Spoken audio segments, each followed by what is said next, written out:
Oi, pessoal! Estou aqui para nós fazermos a leitura do terceiro capítulo do livro Mulheres Cheias de Graça. Espero que vocês estejam ansiosos para ver a continuidade dessas histórias de mulheres de Deus. Não esqueçam de compartilhar, de dar o joinha, de seguir o canal. Aciona o sininho para que vocês sejam avisadas quando sair outro capítulo. O título do nosso terceiro capítulo é Alegria. Duas mulheres grávidas, Maria e Isabel.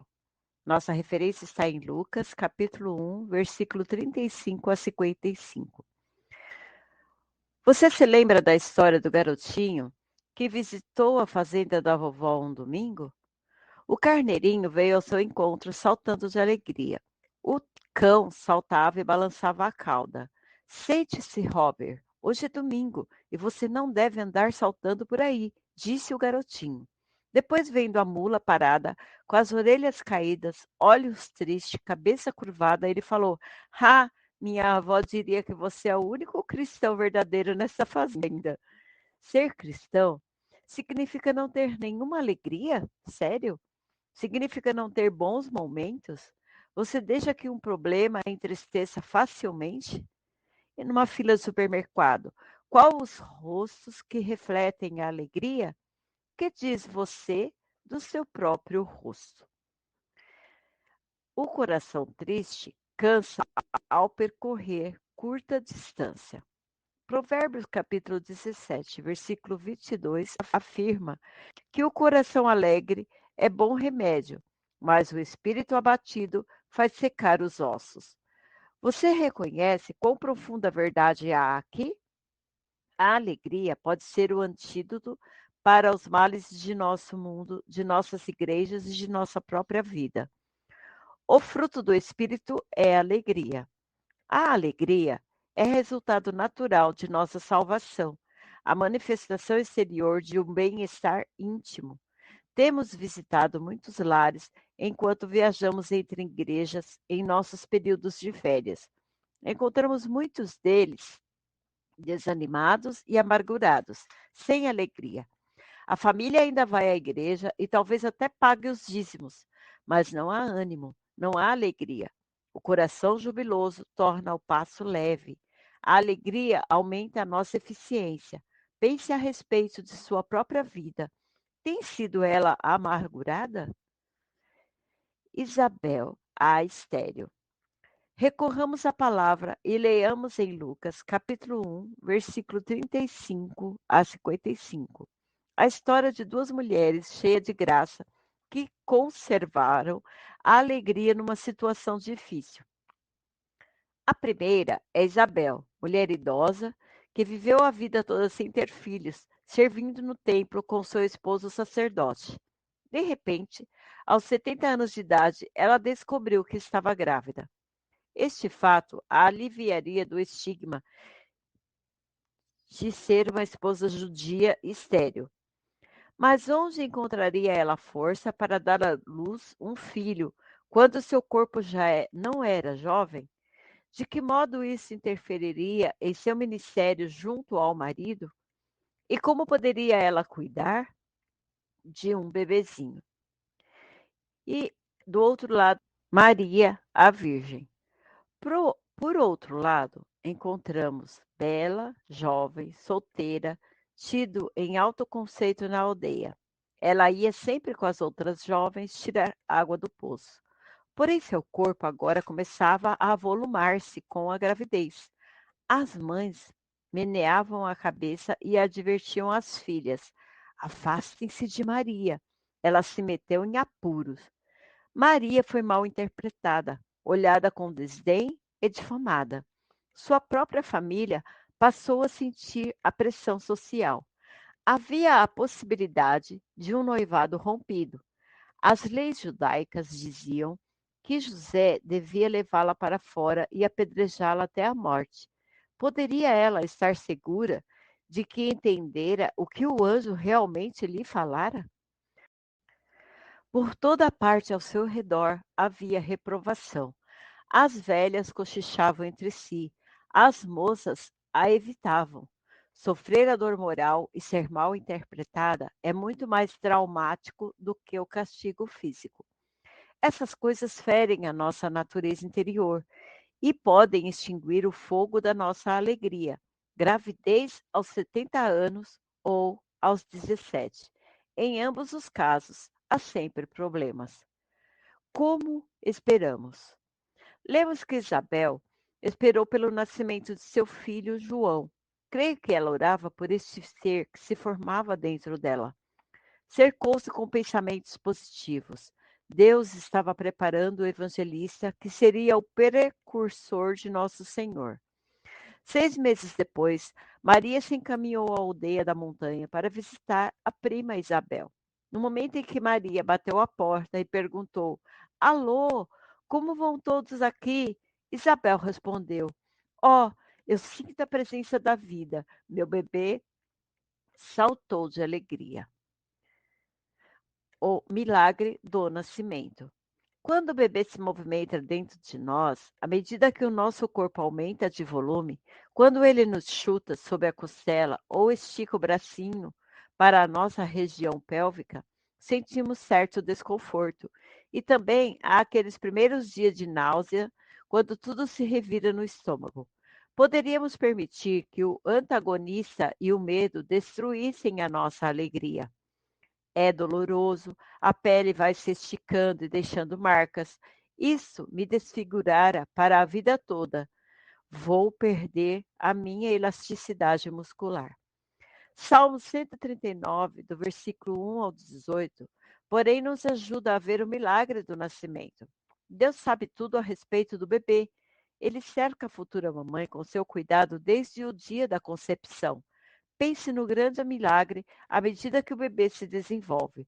Os braços e as pernas se movem, as unhas tomam forma. Na concepção existe a fusão de duas células. Este milagre resulta em milhões de possíveis combinações de características. Somos parte do milagre de Deus e nossa atitude como futura mamães devem ser de alegria durante os 9 meses de espera. Aborto? Em vez de brincar com a ideia tão predominante hoje, se não desejo este bebê, não tenho de carregá-lo. Maria quanto Isabel se regozijavam em Deus. Portanto, como mulheres cristãs, ensinemos as nossas filhas e também aceitemos em nós mesmas a realidade da alegria da concepção durante esses dias de espera, diante de trágicas estatísticas que falam de milhões de abortos. Devemos, como cristãs, enfatizar o valor da vida e a alegria de ser parte do milagre de Deus na formação dela. O cântico. A bela resposta de Maria ao júbilo de Isabel foi interromper em cântico. Lucas, capítulo 1, versículo 47 a 55. Esta parcela da escritura é conhecida como a Magnífica. Ela cantou: A minha alma engrandece ao Senhor, e o meu espírito se alegra em Deus, meu Salvador. Maria conservava o coração cantando, a despeito dos obstáculos exteriores. Poderia você ou eu manter a cabeça erguida, o espírito reto, a alegria no coração? Sim, se vivermos no espírito e o fruto da alegria estiver crescendo em nossa vida. Novas de grande alegria. Não é de admirar que o anúncio dos anjos em Lucas, capítulo 2, versículo 10, tenha vindo com grande alegria. Vinde, cantai, Jesus nasceu, a terra a luz desceu. Sim, proclamai em derredor que foi por grande amor que a terra veio o sumo bem. Na gruta de Belém, Jesus humilde ao mundo vem. O ponto alto da mensagem celestial que o anjo trouxe aos pastores foi: Eu vos trago novas de grande alegria, que o será para todo o povo. Na cidade de Davi vos nasceu hoje o Salvador, que é Cristo o Senhor. Lucas, capítulo 2, 10 e 11. Temos testemunhado a transformações nos rostos daqueles que, andando em densas trevas, ouviram a boa nova e aceitaram a Cristo como Salvador. Olhos brilhantes, boca risonha e alegria transbordante transformou-os por completo. Lembro-me de quando, numa véspera de Natal, andei por diversas praças de La Paz, Bolívia, participando do nosso coral. Ao meu lado caminhavam diversos jovens.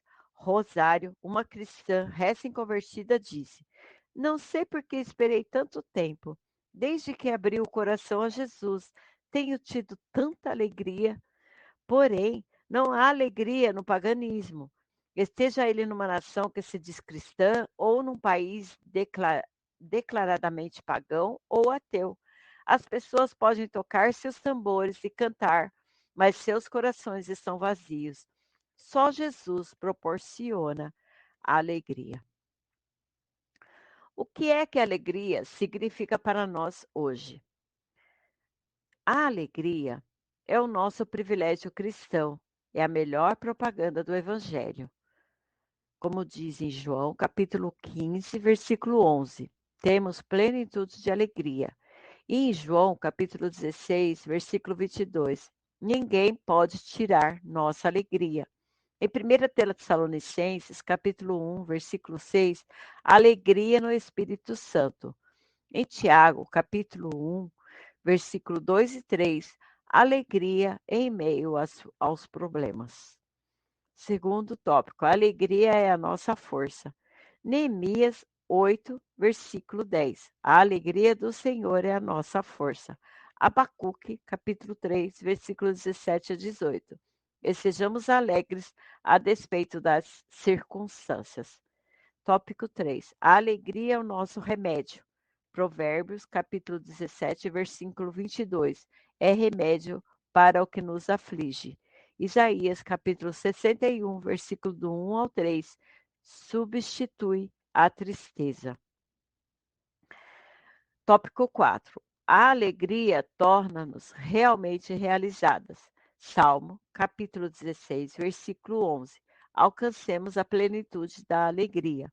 1 Pedro, capítulo 1, versículo 8. Ela cria regozijo. Tópico 5. A alegria é contagiosa. Atos, capítulo 8, versículo 8. Desejaram comprá-la. João, capítulo 4, versículo 39. Viram a mulher samaritana transformada. Em Salmo, capítulo 51, versículo 12. Restaura, ó Senhor, a nossa alegria, de modo que possamos servir a outro. Bem-estar. Essas passagens bíblicas que acabamos de ler ajudam-nos a reconhecer que a verdadeira alegria não é essa coisa superficial proporcionada pelas festas ruidosas. A alegria do Senhor é o sentido permanente de bem-estar. O desânimo não é para o cristão. Jó, capítulo 20, versículo 5, nos diz que a alegria de um hipócrita não terá duração. Os programas de televisão estão cheios de gargalhadas sem alegria, são artificiais. Gosto da ideia de Provérbios, capítulo 17, versículo 22, de que a alegria é remédio. Ela impede que o espírito se seque. Quando meu pai, já com 82 anos de idade, teve um derrame cerebral, minha irmã escreveu que, embora a trombose lhe tenha deixado quase totalmente cego, ele esperaria por nós à porta do hospital. Quando identificava uma voz, ele sempre tinha uma piada ou uma brincadeira animada para manter viva a alegria. Há livros escritos sobre enfermidades emocionalmente induzidas. Alguns médicos afirmam que 85% das doenças contemporâneas têm causas emocionais. A sensação de insegurança, a falta de confiança, realmente causam enfermidades reais. Quantas dessas enfermidades poderiam ser curadas com verdadeira injeção de alegria? Comprimidos e receitas nunca curarão a amargura do espírito. Porém, o fruto do espírito é alegria. Alegria em lugar de luto. Uma das primeiras coisas que nos deixou curiosas na América do Sul foi o grande número de pessoas vestidas de preto. Muitos homens usavam faixas pretas na manga de seus ternos novos. Quando indagamos a razão, descobrimos que era sinal de luto, pela morte da mãe ou da esposa. O homem usava roupa preta durante 7 anos e depois a faixa preta no braço por tempo indeterminado. Se o falecido não era parente próximo, a cor preta era usada durante 3 a 5 anos. O trecho de Isaías, capítulo 61, versículo 1 a 3, nos parece de uma atualidade e necessidade cada vez maiores. O evangelho deve ser pregado aos quebrantados de coração, aos cativos e aos que choram. Jesus disse que ele dará beleza em lugar de cinzas, o óleo da alegria em lugar de luto, e vestes de louvor em lugar do espírito de opressão. Em lugar de tristeza e tensão nervosa, Jesus traz júbilo. Ele troca a tristeza pela alegria, a opressão pelo manto de louvor. Como mulheres, precisamos dessa mudança. É bom negócio, não podemos perder. Ele nos oferece mudança em igualdade de condições e nós saímos ganhando. Foi assim que ele planejou. A tristeza se reflete no rosto, na roupa e na atitude. Mas Jesus diz: venham, eu farei negócios com vocês e lhes darei alegria. Um dia antes de falecer, minha mãe disse: não tenho medo. Morrer é dormir e acordar na presença de Jesus. E quando chegou a hora de nos deixar, ela tomou a mão do meu pai e se preparou para adormecer. Sem um suspiro ou gemido, partiu para estar com Jesus. Morrer não é coisa complicada para os cristãos. Jesus estará conosco na hora da morte para trazer-nos aquela alegria permanente e aquele sentido interior de bem-estar. Jesus está com aquele que vai partir e consola e faz companhia aos que ficam, de modo que a tristeza não nos dominará, como domina aqueles que vivem sem esperança. Do mesmo modo, a alegria pode ser contagiosa. Do mesmo modo que a alegria é contagiosa, são contagiosos também o fracasso e a tristeza. Somos transparentes como mulheres. Nossa vida influencia a atmosfera do lar, a atitude do marido e dos filhos. Se somos amargas e sempre munidas de uma palavra cortante e afiada, eles começarão a definhar. Podemos dardejar a morte quando lançamos sobre alguém um olhar ferino. Você já observou um cão saindo com o rabo entre as pernas? Talvez ele se tivesse aproximado, abanando a cauda com muita alegria e depois recebido uma repreensão. A falta de alegria em nossa vida produz o mesmo fruto em nosso lar. Tente modular a voz, pondo nela alegria e leveza. Seus filhos também deixarão de queixar-se. Arrastando-se. Você tem os pés pesados? Não consegue empurrar o aspirador de pó, arrumar as camas, pôr a mesa em bom gosto? Procure ligar o rádio baixinho em alguma música cristã. Cante com seu cantor predileto. Eleve o coração ao Senhor, como Maria. Engrandecei o Senhor comigo. Bendizei o Cordeiro do Calvário, pois sua graça é plena e gratuita. Ó, engrandecei o Senhor comigo. À medida que a alegria permear a sua alma, sua força será renovada. O aspirador de pó ficará mais leve, as batatas estarão logo descascadas, e de repente você perceberá que o trabalho todo está terminado. Cozinha limpa, pó dos móveis removidos, camas feitas, a alegria do Senhor é a sua força. Às vezes nos cansamos de fazer muitas coisas, atarefadas com o preparo dos biscoitos para a escola bíblica de férias, ocupadas em ajudar na reunião de senhoras, preparando a roupa dos filhos para o acampamento, os uniformes para os escoteiros, atarefadas, atarefadas, atarefadas. Quando você sentir que os ombros caem, Os olhos se tornam fundos, a boca tensa. Ponha o coração e a mente em Jesus e comece a cantar. Devemos desejar profundamente que a alegria cresça em nossa vida. Algumas vezes é necessário mudar de atitude. Pense num elogio positivo. Diga ao filho que você realmente fica alegre quando ele põe o lixo para fora. Ou agradeça por ele guardar as compras. Se em vez disso você gritar, seu quarto é sempre uma bagunça, meia pelos cantos, roupas embaixo da cama, eu sou cansada de tudo. Não se admire se o seu filho preferir ver televisão. Ser gentil, porém, demanda esforço. É fácil cair na rotina de dizer a primeira coisa amarga que nos vem à mente. Procuremos, portanto, mudar de tática e a alegria se acenderá. Jesus, Jesus maravilhoso, no coração uma canção nos põe. De coragem, livramento e gozo, no coração essa canção nos põe. Nunca teremos dia tedioso, nem longa a noite por demais será, pois a alma que em Jesus confia, uma canção sempre entoará. Regozijo no servir. Conservo uma carta de um jovem pastor, Roque. Ele diz: desejo muita alegria para você hoje.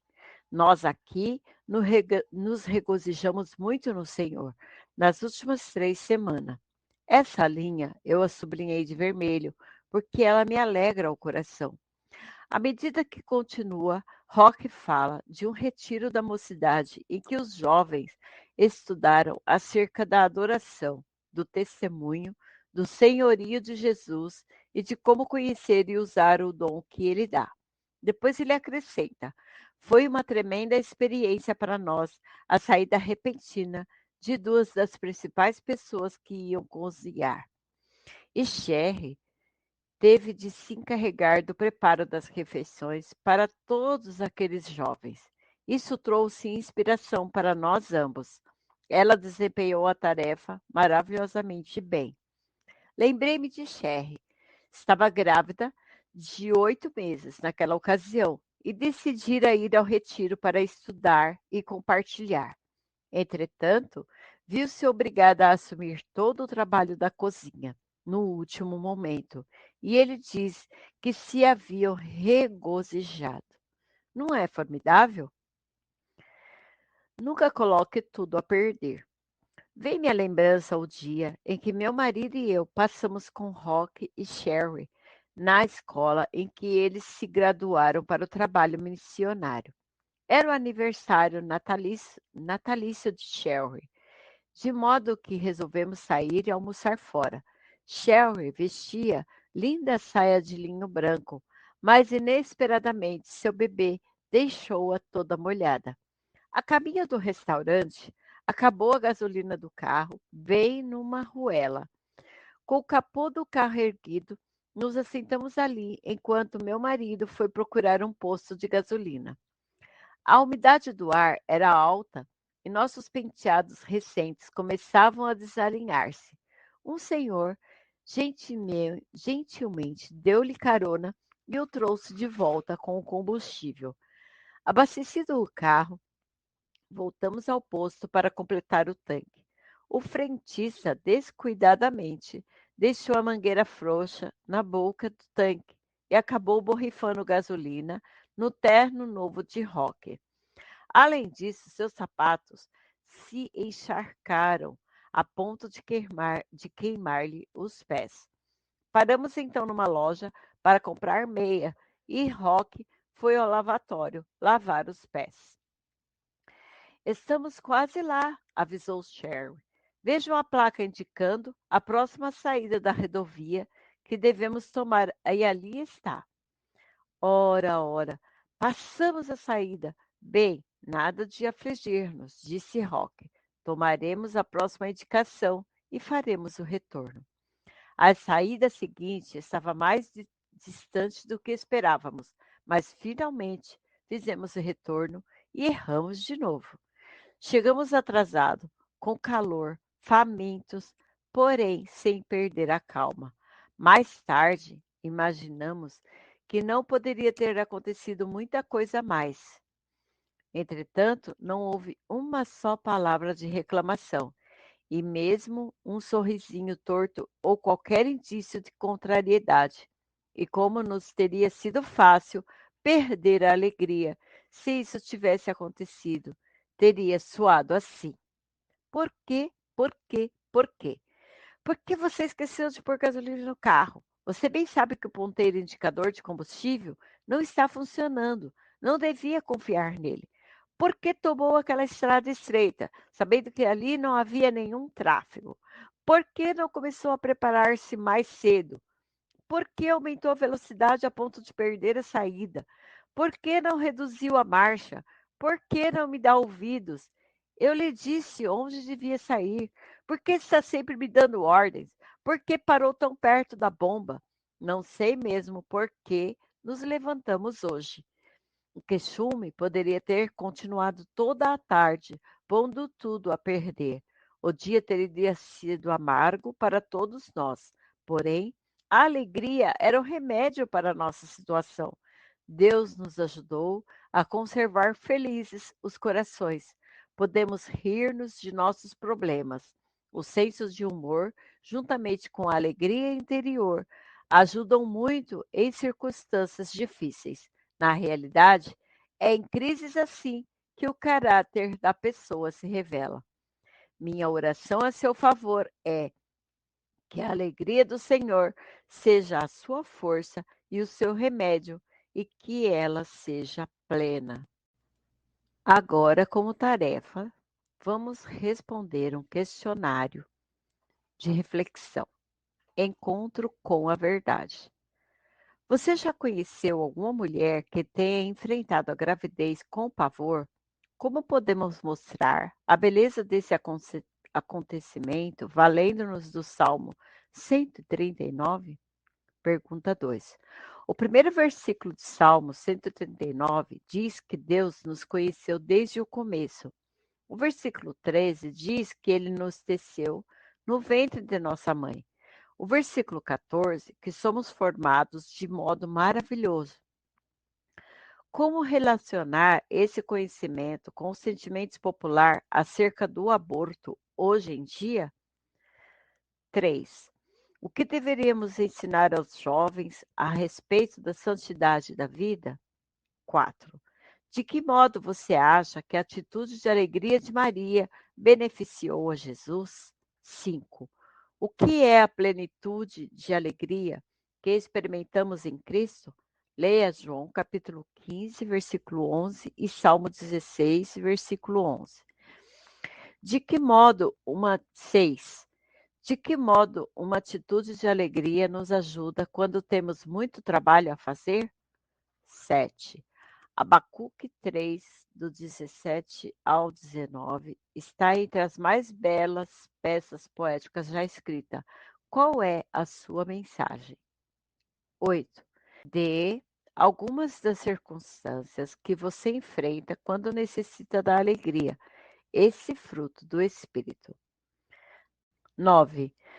O que Davi queria dizer no Salmo 51, versículo 12, ao escrever: Restitui-me a alegria.